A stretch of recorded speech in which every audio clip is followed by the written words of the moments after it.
नमस्कार दोस्तों, मैं आज आपको बहुत ही कीमती विचार आपके साथ शेयर करने वाली हूँ और मैं चाहती हूँ कि आप इसके ऊपर एक बार विचार अवश्य करें। तो वीडियो को एंड तक ज़रूर देखें। और मैं आपको मेरी बात नहीं है, एक बड़े बुजुर्ग ने बहुत बड़ी बात बोली है कि बेटा, पेड़ वो लगाओ जो धूप पड़ने पर छाँव दे, वो नहीं जो वक्त आने पर फल देने से मुकर जाए।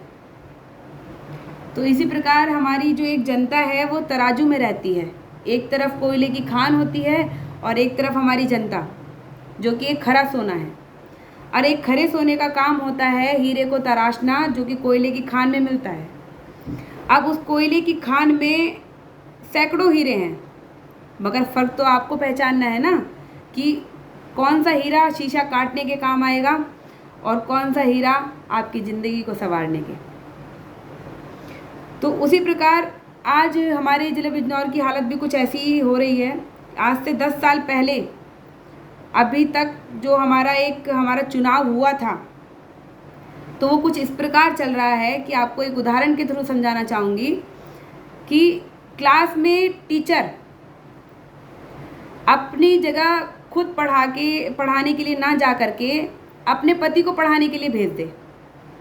जो काम टीचर का है वो खुद ना कर करके वो अपने पति को भेज रही है कि जाइए आप बच्चों को पढ़ा करके आइए।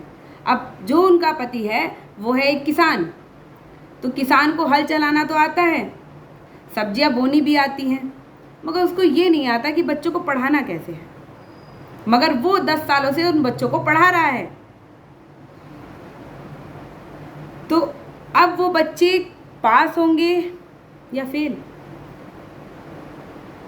जाहिर है फेल ही होंगे, क्योंकि जब टीचर पढ़ाती है तो वो ज्ञान देती है, और जब किसान पढ़ाता है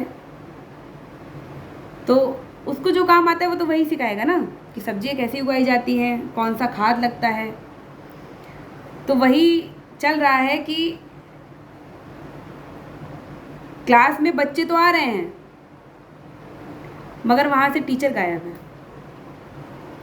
पेड़ तो हमने लगा दिया मगर धूप पड़ने पर वहाँ पे हमें छाँव नहीं आ रही है।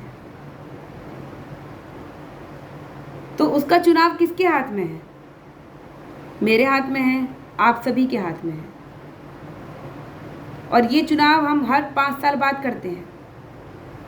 मौका है पर हम विचार नहीं करते। और अब फिर हमें मौका मिल रहा है, 10 साल के बाद फिर मौका आ रहा है कि हम फिर से एक पेड़ लगाएं, फिर से एक वोट दें, जो कि कीमती होगा हमारे आने वाले समय के लिए भी। आपने सुना होगा कि जब भी हम वोट डालते हैं, हम एक नेता अपना प्रतिनिधित्व चुनते हैं, उसके बाद अगर हमारे ऊपर कोई भी समस्या आती है तो उस समस्या का समाधान अगर कोई हमारे प्रार्थना पत्र के द्वारा नहीं हो पा रहा है तो वो उनके द्वारा हो, वो उस समस्या में हमारे साथ खड़े हों, उच्च अधिकारी तक हमें लेके जाएं। अगर वहाँ भी उसका समाधान नहीं हो पा रहा है, समस्या गंभीर है, ज़्यादा बड़ी है, जैसे कि एक्सप्रेस वे का ही आप एक ले लो कि अगर जिनकी ज़मीन उसमें आई है, एक्सप्रेस वे के उसमें ज़मीन आ गई है, तो उन ज़मीनों के रेट कम हो गए, वो लोग घाटे में हैं। तो जो आपने चुना है नेता, वो आपको लेके जाए बड़े अधिकारियों तक, अगर ज़रूरत पड़े तो वो आपको लखनऊ तक लेके जाए, परंतु उससे पहले एक सवाल खुद से करना कि जिस समस्याओं का समाधान आपके ही ज़िले में और आपके द्वारा चुने गए प्रतिनिधित्व के थ्रू हो सकता है, द्वारा किया जा सकता है, तो आप वहाँ तक क्यों जा रहे हैं? क्योंकि जो हम देखते हैं अक्सर ज़रूरी नहीं है कि वो सच हो, जो हमें दिखाया जा रहा हो वो सच हो। कई बार ऐसा होता है कि जब हर 5 साल बाद इलेक्शन आते हैं तो बहुत बड़े बड़े वादे किए जाते हैं, जिसके अंधकार में हमारी आंखें बंद हो जाती हैं और हम कुछ नहीं देख पाते, अपना आने वाला समय और जो हम पे बीत चुका वो भी। मगर अभी हमारे पास मौका है, अब 2 साल बाद फिर इलेक्शन आ रहे हैं, तो जो 10 साल पीछे गए हैं एक बार उन पे विचार करें और सोचें कि इन 10 सालों में कितने ही लोगों के साथ जल भराव की समस्या हुई है घरों में, कुछ की ज़मीनों पे कब्जा कर दिया गया है, कुछ लोग परेशान हैं, डरा धमका के उन्हें घर से बाहर नहीं निकलने दिया जा रहा है, कुछ लोग पलायन करने के लिए भी परेशान हैं, उन्हें परेशान किया जा रहा है, दबाव बनाया जा रहा है, कुछ लोगों को जातिवाद में बांट दिया गया है। तो उस चीज़ पे थोड़ा विचार करें, क्योंकि मैं मानती हूँ कि जातिवाद बाद में है, पहले इंसानियत है, पहले हम सब एक इंसान हैं। तो इंसान के काम नहीं आएगा तो क्या जानवर आएंगे? नहीं ना, क्योंकि जानवर तो जानवर के काम आता है। अब बारी इंसानों की है, तो इंसानों के काम कब आएंगे? जब वो इस चीज़ को देख पाएंगे कि जिसे हम अपना कीमती वोट दे रहे हैं, क्या वो हम लोगों के बीच बैठने के लिए तैयार है? क्या उसको शर्मिंदगी महसूस नहीं हो रही है हम लोगों के बीच बैठते हुए? जिसको हम वोट दे रहे हैं वो हमारे बीच में ना बैठ करके किसी अन्य व्यक्ति को हमारे बीच में बैठा रहा है, वो एक गंभीर समस्या बन सकती है। क्योंकि एक कहावत है, जिसका काम उसी को साजे, दूसरा करे तो डंका बाजे। तो वोट दो, सही टीचर को चुनो जो क्लास में बच्चों को पढ़ाने खुद आए, अपने किसान पति को ना भेजे। अगर हम किसी को विधायक का पद देते हैं, अपने वोट से उसको उस कुर्सी तक पहुंचाते हैं, तो अगर हमारे ऊपर कोई समस्या आती है तो उसका समाधान करने के लिए भी वही आए,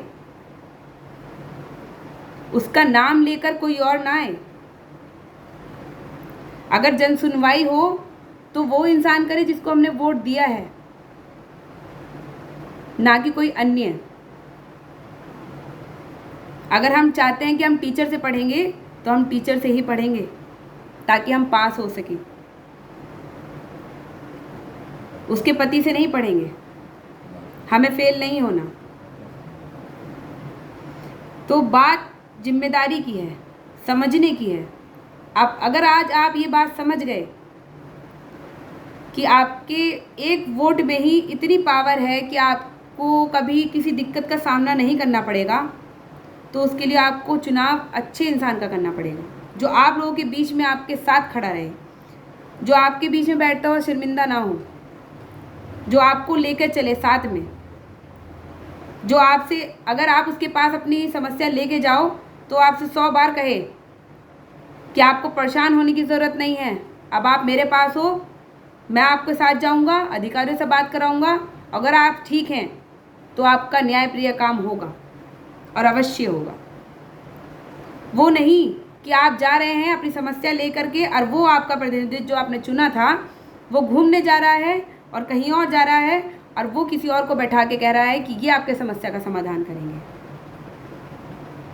तो वोट आपका है, जिम्मेदारी आपकी है, क्योंकि ठीक वैसे ही अगर आपका चुना हुआ प्रतिनिधित्व आपकी जिम्मेदारी किसी और के कंधे पर डाल देगा तो बिजनौर का विकास नहीं होगा। इस बार छाव देने वाले को चुनिए, सिर्फ वादे करने वाले को नहीं। अब के पेड़ वो लगाना जो धूप पड़ने पर छांव भी दे और भूख लगने पर फल भी दे। तो इसी के साथ मैं अपने विचार आज आपको बता चुकी हूँ और मैं चाहती हूँ कि आप इस पे एक बार विचार अवश्य करें। बाकी सोच आपकी है और जैसा आपको ठीक लगे। धन्यवाद। जय हिंद, जय भारत।